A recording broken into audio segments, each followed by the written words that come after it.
اپنے ناصحانہ کلمات سے ہم سب کو مستفید فرمائیں۔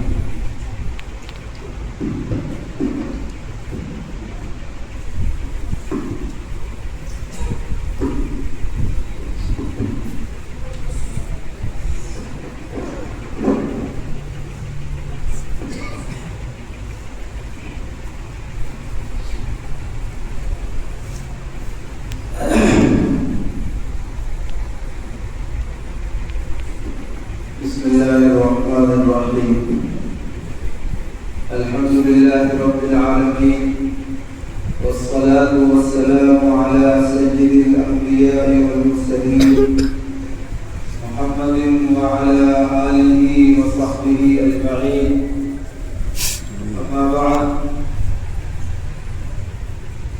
فأعوذ بالله من الشيطان الرجيم بسم الله الرحمن الرحيم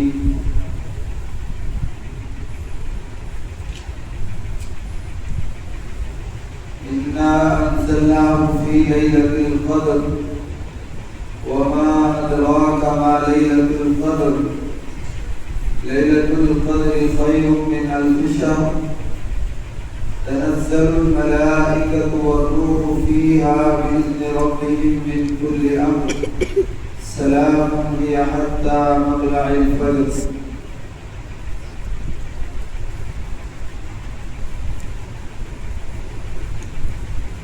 وقال في موضع آخر وإذا سألك عبادي عني فإني قريب أجيب دعوة الداعي إذا دعاني فليستجيبوا لي وليؤمنوا بي لعلهم يرشدون صدق الله العظيم۔ بزرگان محترم اور برادران عزیز،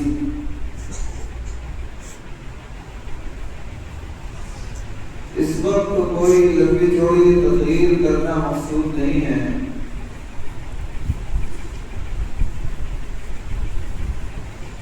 بس قرآن پاک جس کو مکمل کرنے کی اللہ تبارک و تعالی نے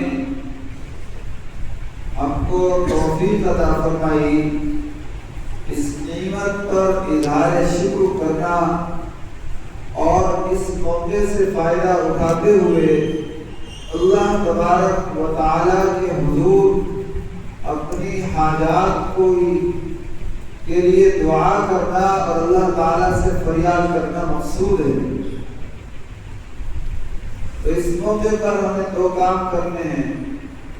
پہلا کام تو یہ ہے کہ اللہ تبارک و تعالیٰ نے جو نعمت ہم کو عطا فرمائی، اس نعمت پر ہم کو اللہ تعالیٰ کا شکر ادا کرنا چاہیے، اور دوسرا کام یہ ہے کہ ایسے موقع پر اللہ تبارک و تعالیٰ دعائیں قبول فرماتے ہیں، تو اس لیے اہتمام کے ساتھ اللہ تبارک و تعالیٰ کی طرف متوجہ ہو کر ہم کو دعا کرنی چاہیے۔ جس دنیا میں ہم جی رہے ہیں اور جس ماحول میں ہم زندگی بسر کر رہے ہیں، یہ ماحول ایسا ہے کہ ہمارے اوپر دنیا کا غلبہ ہے، مادیت کا غلبہ ہے، اس لیے ہمیں ان چیزوں کی کوئی قدر معلوم نہیں ہوتی اور نہ ہمیں احساس ہوتا ہے۔ ہم نہیں سمجھتے کہ یہ روزہ، یہ تراویح، یہ نمازیں، یہ صدقات اور یہ خیرات، یہ تسبیح ہیں جو اس ماہ مبارک کے اندر ہم انجام دے رہے ہیں، یہ اللہ تبارک و تعالیٰ کا کتنا بڑا انعام ہے اور اللہ تبارک و تعالیٰ کی کتنی بڑی نعمت ہے، ہمیں ابھی اس کا احساس نہیں ہے۔ جب قیامت قائم ہوگی اور میدان حشر برپا ہوگا، اس وقت ہمیں اندازہ ہوگا کہ یہ عبادتیں اور یہ اعمال کتنے وزنی ہیں، اس لیے کہ وہاں کی کرنسی کوئی روپیہ پیسہ نہیں ہوگا، وہاں کی کرنسی تو یہی نیک اعمال ہوں گے، جو نیکی ہم نے اس دنیا کے اندر کی ہوگی وہ نیکی وہاں پر کام آئے گی، اور اگر ہم نے اس دنیا کے اندر کوئی نیکی نہیں کی اور اس دنیا سے ہم خالی ہاتھ چلے گئے تو وہاں افسوس کرنے کے علاوہ اور کچھ نہیں ہوگا۔ اس لیے میرے بھائیوں، ہمیں ان چیزوں کی قدر کرنی چاہیے اور اللہ تبارک و تعالیٰ کا شکر بجا لانا چاہیے۔ اللہ تبارک و تعالیٰ نے یہ ماہ مبارک ہم کو عطا فرمایا۔ ویسے تو اس مہینے کا ہر لمحہ، ہر ساعت اور ہر گھڑی قیمتی ہے۔ اللہ تبارک و تعالیٰ کی طرف سے ہر وقت رحمتوں کی برسات ہو رہی ہے، اللہ تبارک و تعالیٰ کی برکتوں کا نزول ہو رہا ہے، لیکن خصوصیت کے ساتھ میں اللہ تبارک و تعالیٰ نے جو عبادتیں اس مہینے کے اندر مشروع فرمائی ہیں اور جن عبادتوں کا خاص طور پر حکم دیا گیا، ان میں سے ایک روزہ ہے اور ایک تراویح ہے۔ یہ تراویح ویسے تو سنت مؤکدہ ہے، پڑھنا اس کا فرض اور واجب نہیں، لیکن ہے بہت کام کی چیز اور اللہ تبارک و تعالیٰ سے قرب پیدا کرنے والی اور اللہ تبارک و تعالیٰ سے تعلق کو مضبوط کرنے والی عبادت ہے۔ اللہ کے نبی صلی اللہ تعالی علیہ وسلم نے تراویح کی نماز کو سنت قرار دیا۔ رمضان کے روزے اللہ تبارک و تعالیٰ نے ہمارے اوپر فرض فرمائے اور تراویح کو آپ علیہ السلام نے سنت قرار دیا۔ یہ تراویح 20 رکعات جو ہم روزانہ اس مبارک مہینے کے اندر پڑھتے ہیں تو 20 رکعت ادا کرتے ہیں۔ 20 رکعت کا مطلب یہ ہوا کہ ہم روزانہ 40 سجدے زیادہ کرتے ہیں، اس لیے کہ 20 رکعت میں 40 سجدے ہو جاتے ہیں، اور سجدہ اللہ تبارک و تعالیٰ کی بہت بڑی نعمت ہے۔ اتنی بڑی نعمت ہے کہ اللہ تبارک و تعالیٰ کا قرب سجدے کے ذریعے سے جتنا ہوتا ہے کسی اور عبادت کے ذریعے اتنا قرب نہیں ہوتا۔ جب بندہ اللہ کے سامنے اپنی پیشانی دیکھتا ہے، زمین پر اللہ کے سامنے اپنی پیشانی کو جھکاتا ہے، تو اس نے تمام چیزوں کو چھوڑ دیا اور اللہ کے قریب ہو گیا۔ خود قرآن پاک میں اللہ تبارک و تعالیٰ ارشاد فرماتے ہیں کہ سجدہ کرو اور ہمارے قریب ہو جاؤ۔ معلوم ہوا کہ سجدہ کرنے سے بندے کو اللہ کا قرب حاصل ہوتا ہے، اللہ تبارک و تعالیٰ کا تقرب حاصل ہوتا ہے۔ تو روزانہ اللہ تبارک و تعالیٰ کے لیے ہم 40 سجدے زیادہ کرتے ہیں اس ماہ مبارک کے اندر، گویا 40 مقامات قرب ہم روزانہ حاصل کرتے ہیں۔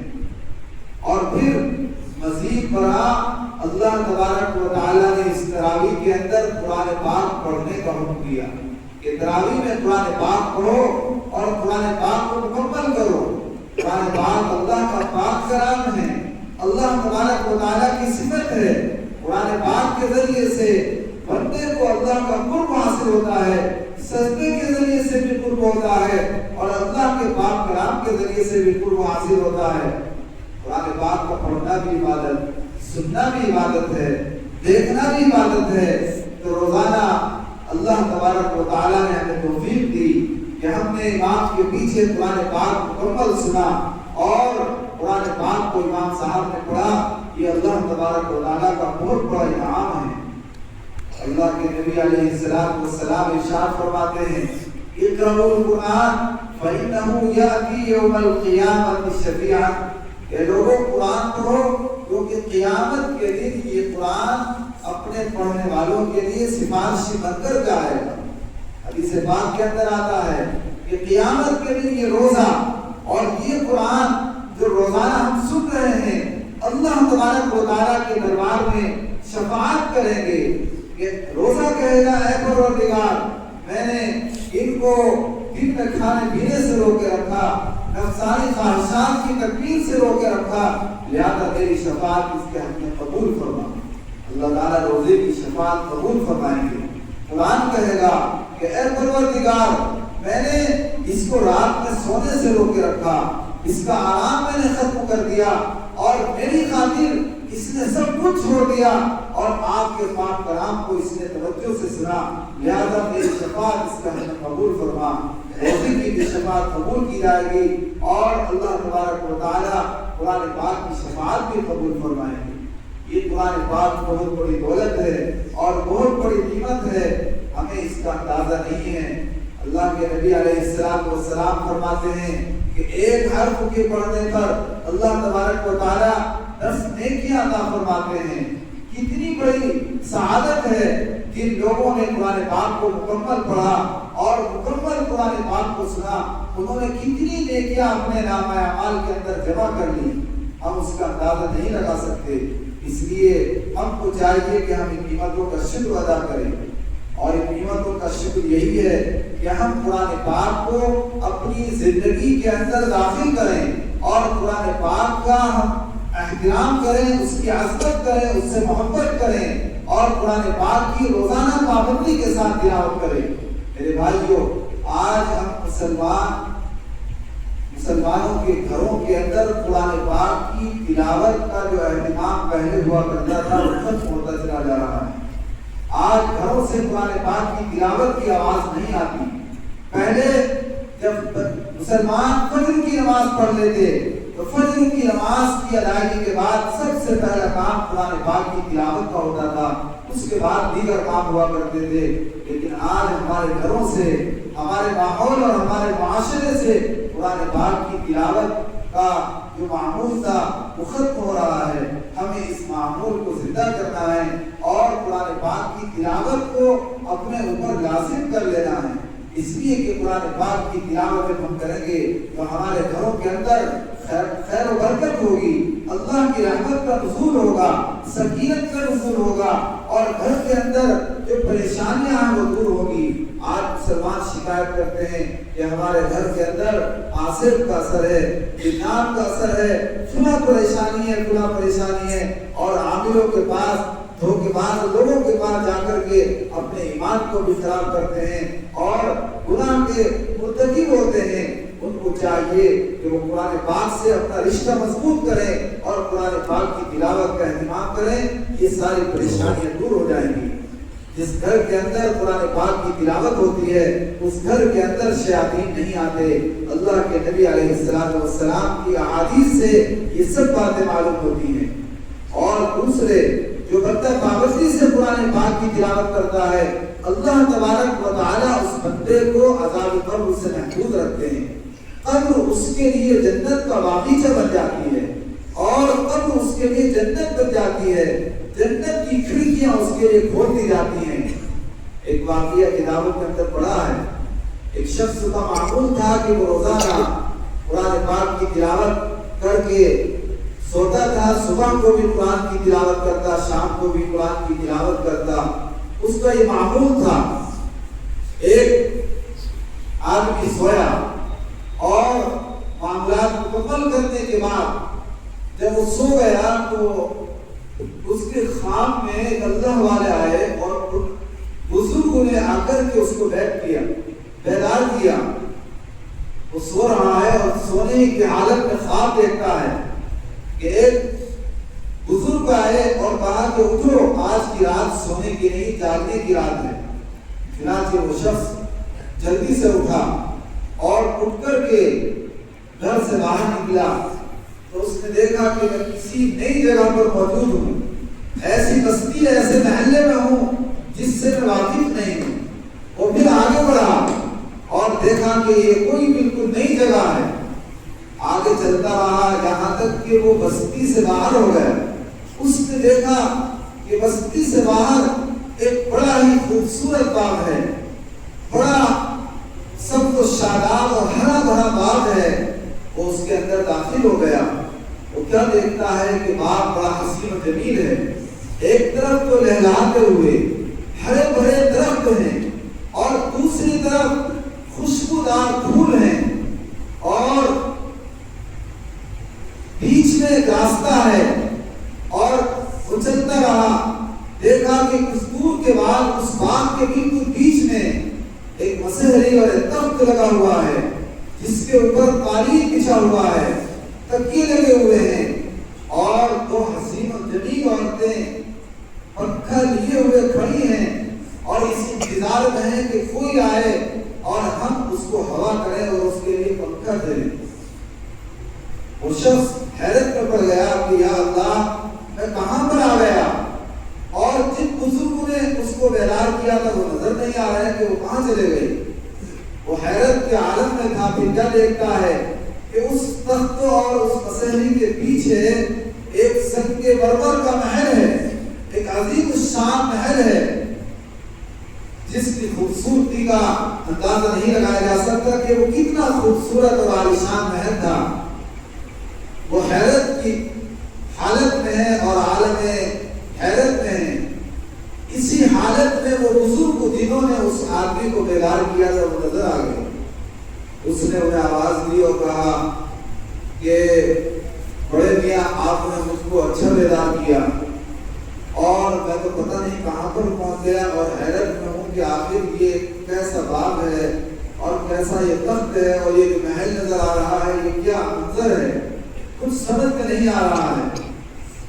تو ان بزرگ نے کہا کہ دیکھو یہ باغ ایک شخص کی قبر ہے، ابھی اس کا انتقال نہیں ہوا، انتقال ہونے والا ہے اور جیسے ہی اس کی روح پرواز ہو جائے گی اور وہ اس دنیا سے چلا جائے گا تو فوراً اس کو اس باغ کے اندر، اس قبر کے اندر لایا جائے گا۔ کہ تم دیکھ رہے ہو اس باغ کو، یہ باغ اس کی قبر ہے اور یہ جو عورتیں ہیں یہ جنت کی حوریں ہیں جو اس کے انتظار میں ہیں کہ کب وہ آئے اور ہم اس کی خدمت کے اندر مشغول ہوں۔ اور یہ جو عالی شان محل نظر آ رہا ہے یہ اس شخص کی جنت ہے جس میں قیامت قائم ہونے کے بعد وہ جائے گا۔ ابھی تو قیامت سے پہلے وہ اس باغ کے اندر رہے گا اور جب قیامت آ جائے گی تو وہ اپنی جنت کے اندر پہنچ جائے گا۔ اللہ نے کھڑکی کھولتی ہے اور اس کو اس کی جنت کا دیدار کرایا جائے گا کہ یہ تیری جنت ہے۔ پھر ان بزرگوں نے کہا کہ تم یہ سوچ رہے ہوگے کہ یہ کوئی جس شخص کی یہ قبر ہے وہ کوئی بہت بڑا بزرگ اور کوئی بہت بڑا متقی انسان ہوگا اور کوئی بڑا عالم ہوگا جس کا دنیا میں ایک مقام ہوگا۔ تو اس نے کہا کہ ہاں میں تو یہی سمجھ رہا ہوں کہ کسی چھوٹے موٹے آدمی کی قبر نہیں ہے، وہ تو ایک بہت بڑا عالم ہوگا جس کی یہ قبر ہے۔ ان بزرگوں نے کہا کہ وہ ایک عام انسان ہے، گاؤں کا رہنے والا اور بستی کا رہنے والا ایک معمولی انسان ہے، اس کی یہ قبر ہے، لیکن اللہ تبارک و تعالیٰ نے اس کی قبر کو اس کے لیے جنت کا باغیچہ بنا دیا۔ اور یہ کیوں بنایا؟ اس کے عمل کی بدولت۔ کہا کہ اس شخص کا عمل یہ ہے کہ وہ روزانہ پابندی سے قرآن پاک کی تلاوت کرتا ہے، صبح کو بھی قرآن پاک کی تلاوت کرتا ہے اور سونے سے پہلے بھی قرآن پاک کی تلاوت کرتا ہے۔ میرے بھائیوں، ہم قرآن پاک سے اپنا تعلق مضبوط کریں اور اپنا رشتہ مضبوط کریں تو انشاءاللہ اللہ تبارک و تعالی ہماری قبر کو بھی جنت کا باغیچہ بنا دیں گے۔ اللہ تعالی ہم سب کو جنت الفردوس میں جگہ عطا فرمائے۔ یہ رمضان المبارک کا اخیر عشرہ چل رہا ہے اور حدیث پاک کے اندر آتا ہے کہ یہ اخیر عشرہ جہنم سے چھٹکارا پانے اور جہنم سے آزادی کا عشرہ ہے۔ اللہ تبارک و تعالی اس اخیر عشرے کے اندر بے شمار مسلمانوں کو جہنم سے آزاد فرماتے ہیں اور جہنم سے ان کو چھٹکارا دیا جاتا ہے۔ اس لیے ہمیں ان دنوں کی قدر کرنی چاہیے، راتوں کی قدر کرنی چاہیے، دنوں کی قدر کرنی چاہیے اور جتنا ممکن ہو اللہ تبارک و تعالیٰ کی زیادہ سے زیادہ ہم عبادت کریں دنوں میں، راتوں میں، اور اپنے آپ کو جہنم سے چھٹکارا پانے والے اور جہنم سے آزاد ہونے والے لوگوں میں شامل کر لیں۔ اگر ہم نے ان دنوں کی ناقدری کی، رمضان کو ہم نے ناقدری کے ساتھ گزار دیا، روزے نہیں رکھے، تراویح نہیں پڑھی، تو یاد رکھیے وہ وقت دور نہیں کہ ہم آپ علیہ السلام کی بددعا کے مستحق بن جائیں۔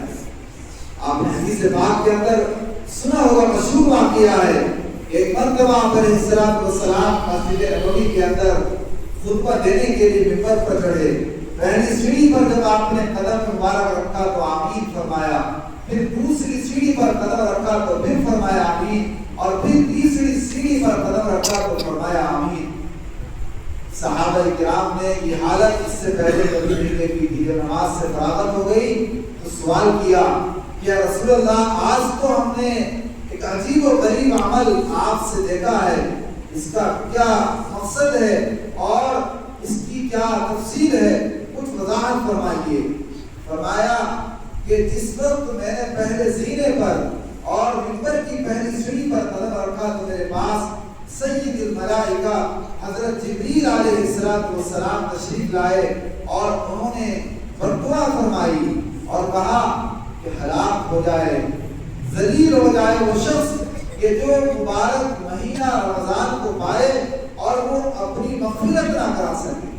اس پر میں نے آمین کہا۔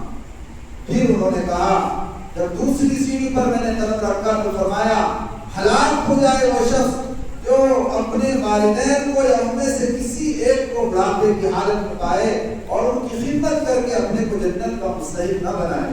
اس پر میں نے آمین کہا۔ اور پھر جب تیسری سیڑھی پر قدم رکھا تو فرمایا ہلاک ہو جائے وہ شخص جو جس کے سامنے میرا نام نامی لیا جائے اور میرے اوپر وہ درود نہ بھیجے۔ اس پر میں نے آمین کہا۔ میرے بھائیوں، یہ حقیقت میں دعائیں نہیں تھی، 3 بددعائیں ہیں۔ اور بددعا کرنے والے کون ہیں؟ سید الملائکہ، تمام فرشتوں کے سردار ہیں، جن کی دعا یا بددعا کے قبول ہونے میں ذرہ برابر شک نہیں کیا جا سکتا۔ اور اس بددعا پر آمین کہنے والے سید الانبیاء ہیں، تمام نبیوں کے سردار ہیں، امام الانبیاء اس پر آمین کہہ رہے ہیں۔ اور مقام کون سا ہے؟ مسجد نبوی ہے، منبر رسول ہے، جمعے کا دن ہے، قبولیت کی ساری چیزیں جمع ہیں، تو اس بددعا کی قبولیت میں کوئی شک نہیں کیا جا سکتا۔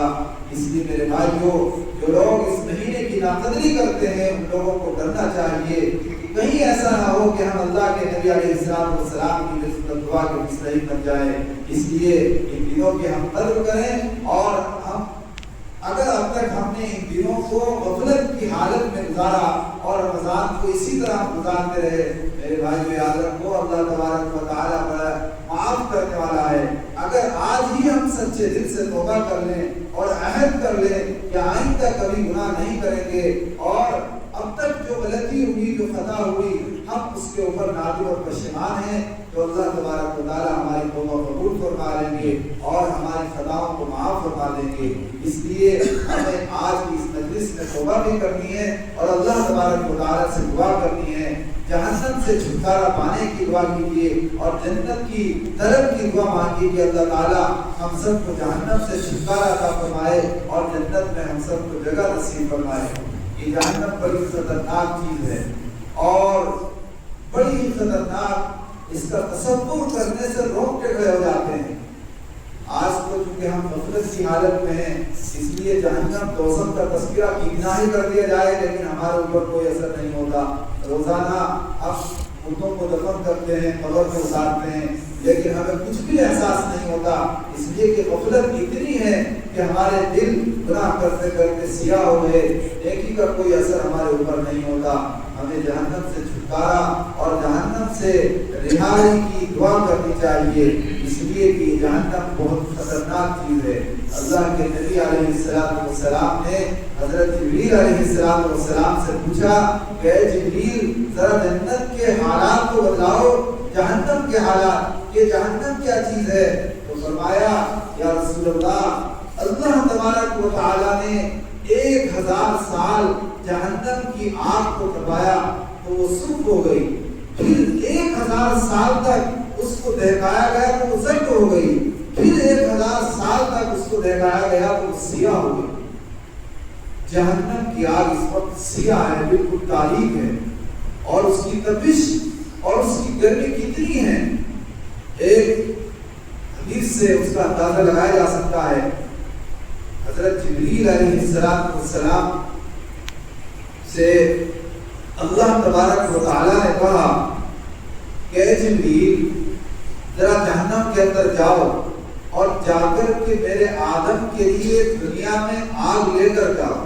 جب اللہ تعالیٰ نے حضرت آدم علیہ السلام کو پیدا کیا اور اس دنیا کے اندر اتارا تو حضرت جبریل علیہ السلام کو حکم دیا کہ جہنم کے اندر جاؤ، وہاں سے آگ لے کر آؤ دنیا کے لیے، حضرت آدم کے لیے، اس لیے کہ ان کو کھانا پکانے کے لیے آگ کی ضرورت پڑے گی۔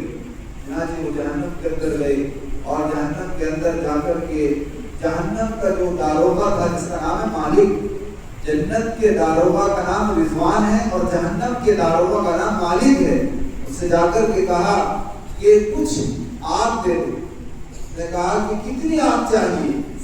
حضرت جبریل علیہ السلام نے کہا کہ ایک چھوارے کے برابر آگ دے دو۔ جہنم کا داروغہ اور محافظ فرشتہ مالک کہنے لگا کہ اے جبریل، اگر ایک چھوارے کے برابر آگ، جہنم کی آگ تو دنیا کے اندر لے گئے تو یاد رکھنا ساتوں آسمان اور ساتوں زمین اس کی تپش اور اس کی گرمی کی وجہ سے پگھل جائیں گے، برداشت نہیں کر پائیں گے۔ تو کہا کہ ایک چھوارے کھجور کی گٹھلی کے برابر آگ دے دو۔ تو فرمایا کہ ایک گٹھلی کی آگ کے اندر بھی اتنی طاقت ہے کہ اگر وہ دنیا کے اندر پہنچ گئی تو کبھی بھی بارش کا ایک قطرہ اس زمین کے اوپر نہیں پڑے گا اور زمین کے اوپر کوئی سبزہ نہیں اگے گا، اس لیے یہ مقدار بھی زیادہ ہے۔ تو کہنے لگے پھر آپ حضرت جبریل علیہ السلام نے اللہ تعالیٰ سے فریاد کی کہ اے پروردگار کتنی آگ میں دوں؟ تو اللہ تبارک و تعالیٰ نے فرمایا کہ جہنم سے آگ کا ایک ذرہ لے آؤ۔ چنانچہ ایک ذرہ، کوئی معمولی اس کی کوئی حیثیت نہیں ہوتی ہے، ایک ذرہ جہنم کی آگ کا لائے اور 70 مرتبہ اس کو نہر کے اندر غوطہ دیا تاکہ اس کی گرمی دور ہو جائے، اور 70 مرتبہ غوطہ دینے کے بعد جب اس کو دنیا کا جو مضبوط سے مضبوط اور سب سے اونچا پہاڑ تھا اس ذرے کو اس پہاڑ کے اوپر رکھا تو وہ اس کی گرمی کی وجہ سے پگھل گیا اور ریزہ ریزہ ہو گیا اور دھواں پھیل گیا، اور دھواں پہاڑوں کا دھواں پتھروں میں اور لوہے کے اندر جذب ہو گیا۔ پھر آگ کا وہ ذرہ جہنم کے اندر واپس بھیج دیا گیا اور جو اس کا دھواں تھا وہ لوہے میں اور پتھروں کے اندر جذب ہو گیا۔ آج یہ دنیا کی جو آگ جس کو ہم ایک لمحہ بھی برداشت نہیں کر سکتے، اس ذرے کا یہ دھواں ہے، اس جہنم کے ایک ذرے کا دھواں ہے جس کے اندر اتنی طاقت ہے کہ ہم اس کو برداشت نہیں کر سکتے۔ تو جہنم کی آگ کتنی گرم اور کتنی خطرناک ہوگی، اس لیے میرے محترم اور بزرگوں ہم کو جہنم سے پناہ مانگنی چاہیے کہ اے اللہ ہم کو جہنم کی آگ سے پناہ عطا فرما اور جہنم سے ہماری حفاظت فرما۔ بہرحال یہ ختم قرآن پاک کی مجلس ہے، اس مجلس کے اندر اللہ تبارک و تعالیٰ دعائیں قبول فرماتے ہیں۔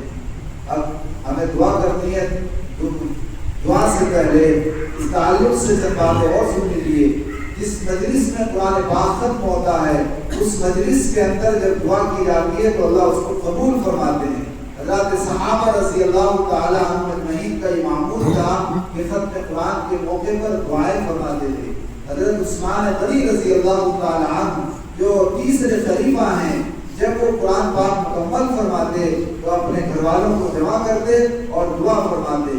حضرت عبداللہ ابن عباس رضی اللہ تعالیٰ عنہ کا بھی یہی معمول تھا، بلکہ حضرت عبداللہ ابن عباس رضی اللہ تعالیٰ عنہ نے تو ایک شخص کو مسجد نبوی کے اندر ایک شخص قرآن پاک کی تلاوت کیا کرتا تھا تو آپ نے ایک آدمی کو مقرر کر رکھا تھا اس کے لیے کہ جب اس کا قرآن مکمل ہو تو مجھے اطلاع کرو تاکہ میں دعا کے اندر شریک ہو جاؤں۔ تو صحابہ کرام سے یہ بات ثابت ہے کہ قرآن پاک کی ختم کے موقع پر دعا کی جائے تو اللہ دعائیں قبول فرماتے ہیں، اس لیے ہمیں اس موقع پر دعا کرنی چاہیے۔ اور دعا کی قبولیت کے لیے ضروری ہے کہ ہم پوری توجہ کے ساتھ اور متوجہ دل کے ساتھ اللہ تبارک و تعالیٰ سے دعا کریں اپنی ضرورتوں کے بارے میں، اپنی حاجات کے بارے میں۔ اور اسی طرح دعا کی قبولیت کے لیے ایک شرط یہ بھی ہے کہ ہمارا کھانا پینا حلال ہو، ہماری روزی حلال ہو، ہمارے کپڑے حلال ہوں۔ اگر ہمارا معاش، ہماری روزی حرام ہے تو ہم کتنی دعائیں کرتے رہیں، کوئی بھی دعا اللہ تعالیٰ ہماری قبول نہیں فرمائیں گے۔ دعا کی قبولیت کے لیے یہ سب باتیں ضروری ہیں، اس لیے ہم اللہ تبارک و تعالیٰ سے اپنے لیے دعا کریں، اپنے والدین کے لیے، رشتہ داروں کے لیے، عائزہ اقارب کے لیے، سب کے لیے دعا کریں اور اللہ تبارک و تعالیٰ سے مغفرت طلب کریں کہ اللہ تعالیٰ ہم سب کی مغفرت فرمائے، ہمارے والدین کی، متعلقین کی، رشتہ داروں کی، اور پورے عالم اسلام کے لیے، تمام مسلمانوں کے لیے دعا کرنی چاہیے۔ اس وقت دعا کی اور خاص ضرورت ہے کیونکہ پوری دنیا کے مسلمان اس وقت پریشانی کی حالت میں ہیں اور خاص طور سے عالم اسلام اور جو اسلامی ممالک ہے وہ حالت جنگ کے اندر ہے. اس لیے ہمیں دعا کرنی ہے کہ اللہ تبارک و تعالیٰ امان قائم فرمائے اور مسلمانوں کے مال کی جان کی عزت و آبرو کی اللہ تعالیٰ حفاظت فرمائے. اللہ تبارک و تعالیٰ ہم سب کو قرآن پاک پر عمل کرنے کی توفیق عطا فرمائے اور جو تراویح میں قرآن پاک ہم نے سنا اور سنایا ہے اس کو قبول فرمائے اور جو دن باقی رہ گئے ہمیں اپنی قدر کرنے کی توفیق بخشے اور اللہ تعالیٰ ہم سب کو جنت الفردوس میں جگہ نصیب فرمائے. بس ان باتوں پر میں اپنی گفتگو ختم کرتا ہوں. الحمد للہ.